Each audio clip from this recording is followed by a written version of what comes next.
Em nome do Pai, do Filho e do Espírito Santo. Amém.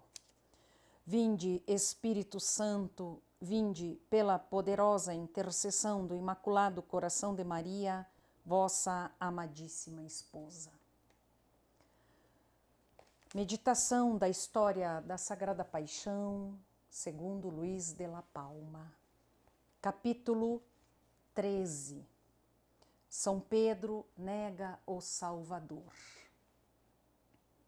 O sofrimento do Senhor aumentou ainda mais quando São Pedro o negou. Ele, sendo um dos apóstolos mais favorecidos e privilegiados, e mesmo estando tão prevenido e avisado pelo Salvador da tentação que teria, ali, em sua presença, e quase diante dos seus olhos, por razões tão pequenas o negou, não somente uma vez, mas 3, jurando que não o conhecia e com isso atraindo a maldição sobre si. Parece que a primeira vez que São Pedro negou o Salvador foi depois da meia-noite. São João diz que foi logo que Pedro entrou no átrio após a intervenção do outro discípulo, porque a mesma criada que lhe abriu a porta dirigiu-lhe a pergunta. Porém, ela não o questionou na entrada, e sim depois que ele já estava dentro do átrio, como disse São Marcos. Aos servos e aos guardas fizeram uma fogueira para defender-se do frio que fazia. E Pedro estava se aquecendo no meio deles quando a criada interpelou, conforme notam os evangelistas. Assim, parece que ela não o questionou enquanto entrava, mas sim depois que ele já estava dentro e provavelmente depois da meia-noite, quando faz mais frio. São Marcos também diz que logo depois de ter negado Jesus, Pedro saiu do átrio e o galo cantou pela primeira vez. E o galo costuma cantar depois da meia-noite ou perto de 1h da manhã. A terceira vez que Pedro negou deve ter sido às 4h ou próximo disso, um pouco antes ou depois, pois todos os evangelistas dizem que logo o galo cantou. São Marcos notou particularmente que foi o segundo canto, pois logo depois da primeira negação, o galo cantara pela primeira vez e o segundo canto costuma ser antes do amanhecer, perto das 4h.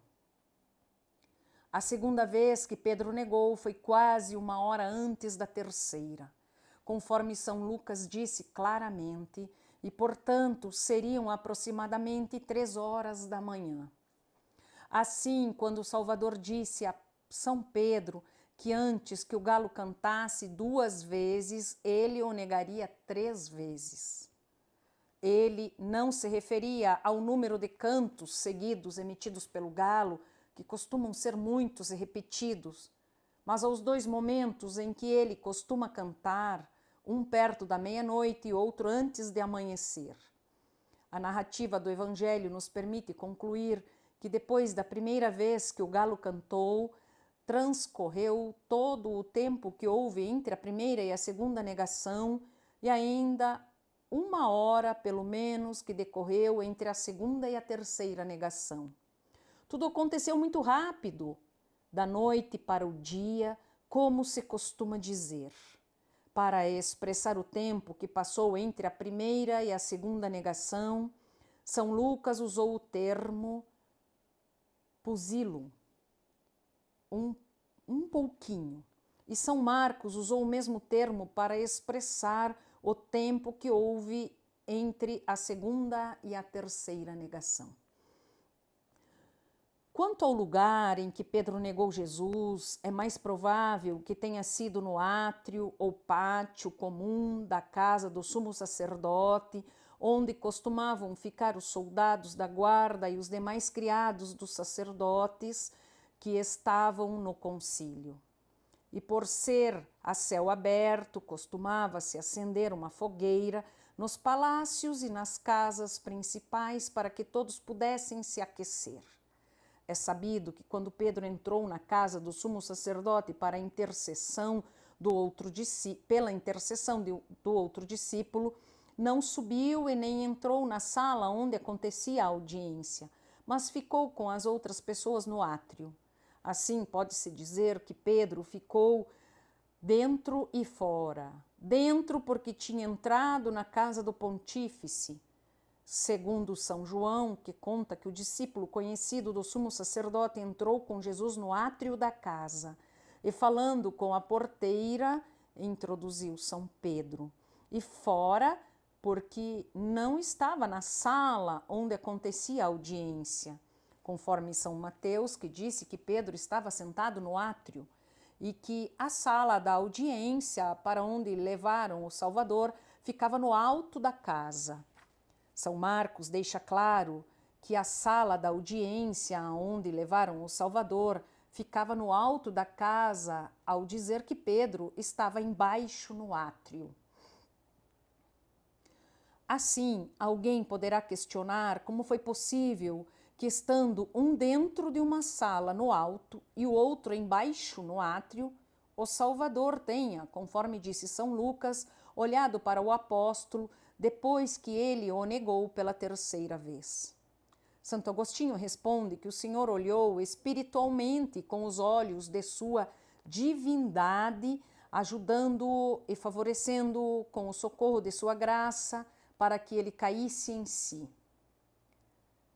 Mas, embora seja verdade que o Salvador olhou para Pedro dessa maneira, não há por que negar que o tenha olhado também fisicamente com os olhos do corpo, o que pode ter acontecido da forma como relataremos a seguir. Já passara da meia-noite, quando os guardas, vencidos pelo sono, fatigados pelo frio ou fartos e cansados de provocar o Salvador, revezavam-se uns com os outros, e durante o tempo que restava até o amanhecer, o seu apóstolo o negou 3 vezes para que não lhe faltasse sofrimento. Enquanto o Salvador permanecia sob vigia em um aposento reservado, Pedro estava sentado do lado de fora, no átrio, onde entrara com a ajuda do discípulo que conhecia o sumo sacerdote. Os guardas e os servos da casa acenderam uma fogueira no meio do átrio, porque fazia frio, e ficaram ao redor, alguns sentados e outros em pé, para se aquecerem. Pedro, longe do fogo do amor de Cristo, ficara com eles para aquecer-se ao fogo dos inimigos de Cristo. Aquele a quem falta consolação interior e amor pelas coisas eternas é com facilidade seduzido pela consolação exterior, pelos entretenimentos e pelos deleites sensuais.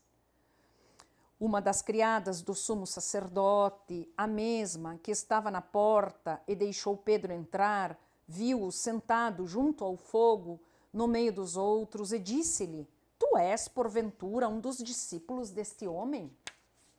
Olhando-o melhor, com cuidado e atenção, insistiu, dizendo: Sim, verdadeiramente, tu és um dos que estavam com Jesus, o Nazareno. E dizia aos que estavam em volta: Este é um dos que andavam com ele. Pedro, vendo-se perseguido por essa mulher, diante de tanta gente que, por causa do que ela falava, voltava-se para reparar nele, ficou perturbado e cheio de temor e negou diante de todos: Não sou. Não o conheço, mulher. Não sei e não entendo o que dizes. Ó, Pedro, Pedro, há pouco dizias: ainda que todos se escandalizem, eu não me escandalizarei, e ainda que seja preciso morrer convosco, eu vos negarei. Eu não vos negarei. Nesse momento não corrias risco de morte, não te examinava o governador romano, não te questionava o sumo sacerdote dos judeus, não te ameaçavam os soldados. Como te faltou o ânimo diante da pergunta de uma criada e não soubeste responder às palavras de uma vil porteira? Oh, em vão e sem fundamento presume de si o homem fraco e basta uma pequena ocasião, se não for ajudado pela divina graça, para ser vencido. Os que estavam presentes ficaram em pé e Pedro também se levantou depois de ter negado Jesus e, para dissimular, aquecia-se ao fogo. Mas a sua consciência não o deixou tranquilo, pois logo se afastou discretamente deles e saiu para fora do átrio, para o saguão ou portal da casa, e ali o galo cantou pela primeira vez. Era depois da meia-noite. Provavelmente havia muito barulho por causa da quantidade de pessoas que entravam e saíam e das variadas conversas e pareceres, como costuma acontecer entre os criados e servidores em ocasiões semelhantes na casa dos senhores. Pedro andava no meio dessa gente e desejava, por um lado, esconder-se por causa do medo de ser reconhecido e, por outro, ver o que estava acontecendo com seu mestre. A sua consciência estava inquieta depois de tê-lo negado pela primeira vez e, por isso, não se aquietava em nenhum lugar. Ora sentava-se, ora levantava-se, ora aproximava-se dos servos, ora afastava-se e fugia deles. Ora saía do átrio, ora voltava, sobressaltado e perturbado. Foi assim que, não muito depois da primeira negação, na mesma noite, perto das 3 horas da manhã, quando estava prestes a sair pela porta, outra criada o notou e disse aos que estavam ali presentes: "Este é um dos que estavam com Jesus, o Nazareno." Por causa disso, Pedro voltou para o átrio e, quando estava aquecendo-se em pé junto ao fogo, perguntaram-lhe: "Tu és, acaso, um dos discípulos deste homem?" Ele negou, dizendo: "Não sou." Mas um deles, que o olhava com mais atenção ou o conhecia melhor, insistiu, dizendo: "Sem dúvida alguma, tu és um deles." Mas ele disse: "Deixa-me, homem, não sou." E jurou que não conhecia aquele homem. Já quando constatara a sua fraqueza ao negar Jesus pela primeira vez, Pedro deveria ter fugido daquele lugar e daquela conversa que lhe causara tanto dano. Mas como permaneceu, renovou-se a ocasião e assim aumentou a sua culpa.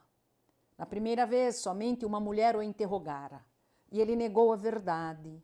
Mas na segunda vez, embora outra criada tenha começado o assunto, outros o pressionaram e ele, julgando que era necessário dar-lhe satisfação, pois tinha medo, negou novamente com um juramento, aumentando assim a sua culpa.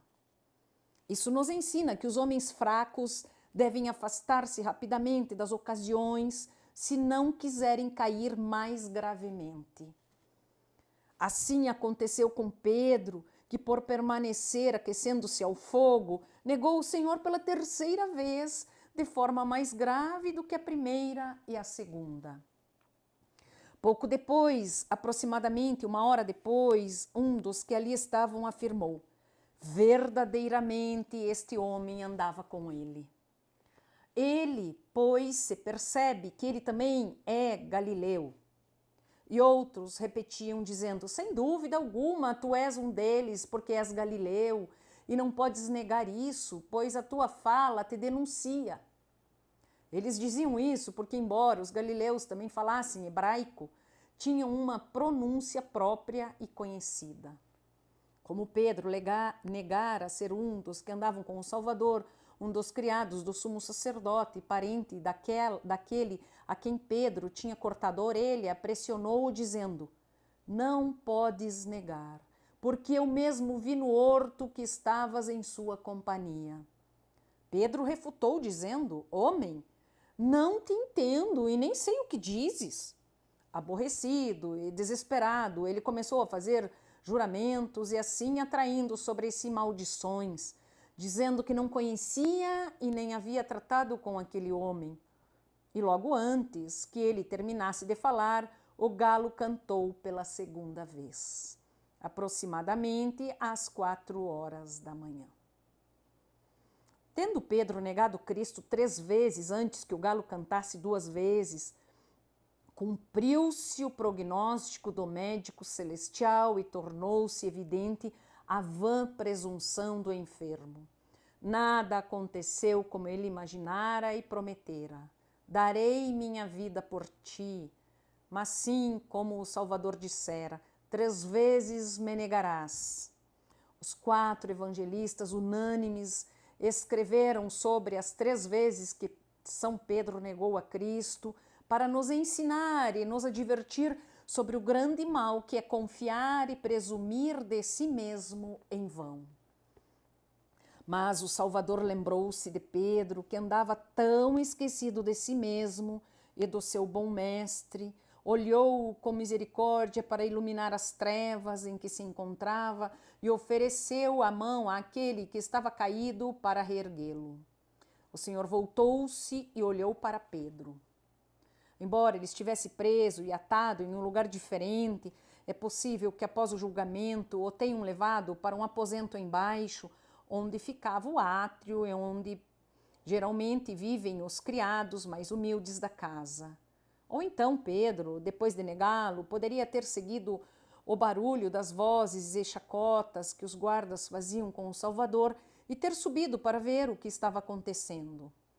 E assim pode ter passado por algum lugar que possibilitou ao Salvador olhá-lo pela porta ou de alguma outra maneira, mesmo que estando em apuros, ajudou o seu discípulo da maneira que pôde, ou seja, com os olhos. Disse São Leão: o Senhor olhou para Pedro e entre as calúnias dos sacerdotes, as mentiras e falsidades das testemunhas e as injúrias dos que cuspiam em sua face e o feriam, chamou à razão o discípulo que estava perturbado com os mesmos olhos que antes haviam visto que ele ficaria assim. O Senhor olhou para Pedro com tanto amor que este logo entendeu o que seu mestre queria dizer e caiu em si. O apóstolo lembrou-se da palavra que o Senhor dissera e na qual ele não acreditara. Nessa mesma noite, antes que o galo cante 2 vezes, tu me terás negado 3.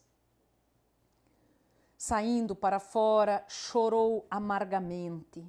Pedro chorou amargamente porque Deus lhe mostrou claramente a gravidade da sua culpa. E a majestade e a bondade do Senhor a quem ofendera. E chorou amargamente porque as lágrimas nasciam da doçura do amor do seu mestre a quem tinha negado. Ele considerava que o Senhor era filho do Deus vivo, como ele mesmo confessara e reconhecera por revelação divina. E chorava por ter negado, por medo dos homens, aquele que ele conhecera e acreditara ser o verdadeiro Deus. Recordava-se das palavras de vida eterna que ouvira e da mansidão e doçura que experimentara e por isso chorava amargamente. Recordava os singulares benefícios que dele recebera, a honra e os favores que lhe concedera mais do que aos demais apóstolos, e a brandura e o amor com que o prevenira de sua fraqueza. E, sobretudo, ao recordar-se de quantas vezes, tão rapidamente, com quanta porfia, com quantos juramentos e maldições, o negara, as suas entranhas queimavam e serviam com o fogo da dor e do amor, e sobreviam-lhe rios de lágrimas aos olhos. Foi tão grande a dor e o seu sofrimento que durante toda a sua vida, pelas manhãs, quando o galo cantava, o seu coração se sobressaltava e ele chorava novamente a sua culpa, como se nunca tivesse chorado.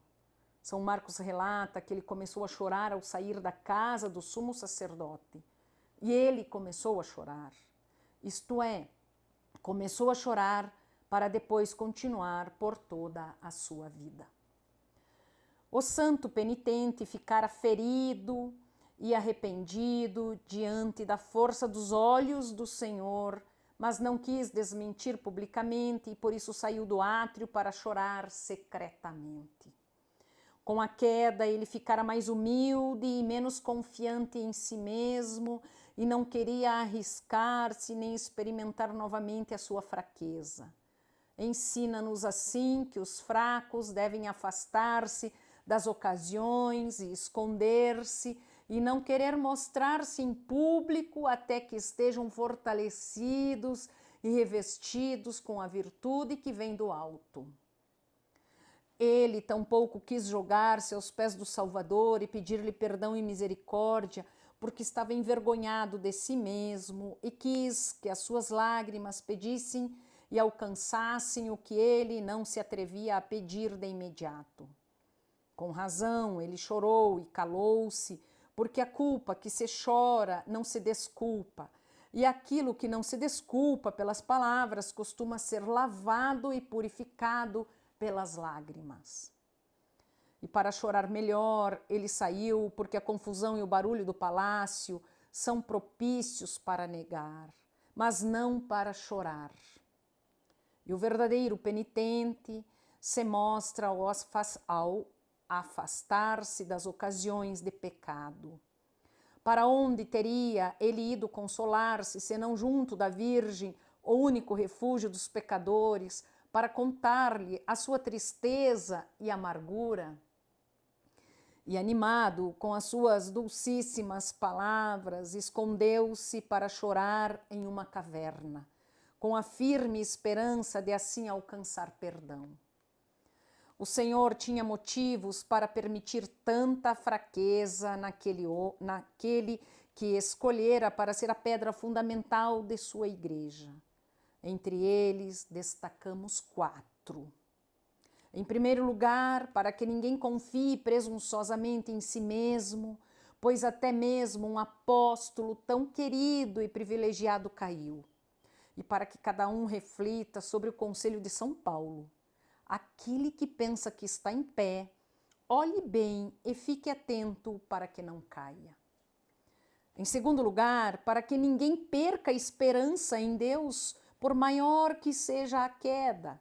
São Pedro, tendo incorrido em tão grande culpa, por meio de lágrimas e penitência, voltou à antiga graça e amizade e tornou-se o príncipe dos apóstolos, a cabeça da igreja, o pastor do rebanho de Cristo e depositário das chaves do reino dos céus. Em terceiro lugar, para que o próprio apóstolo se tornasse mais humilde e recatado, conforme disse Santo Agostinho. Atrevo-me a dizer que é proveitoso aos soberbos cair em algum pecado claro e evidente que lhes revele a própria fraqueza e os faça desgostar-se de si mesmos, já que quando tinham bom conceito de si mesmos caíram no pecado. Mais proveito teve para Pedro o desgosto quando chorou a sua culpa do que quando presumiu a sua perseverança. O quarto motivo foi dado por São Gregório, para que aquele que seria o pastor da igreja aprendesse com a sua própria culpa a compadecer-se das culpas alheias. Pois a misericórdia que o Senhor teve com São Pedro foi, de todas as maneiras, grande e digna de eterna memória. O servo negou o Senhor, que morrera inocentemente por ele, e em meio ao seu erro, ele olhou para salvá-lo e deu-lhe a mão para que ele não se perdesse totalmente.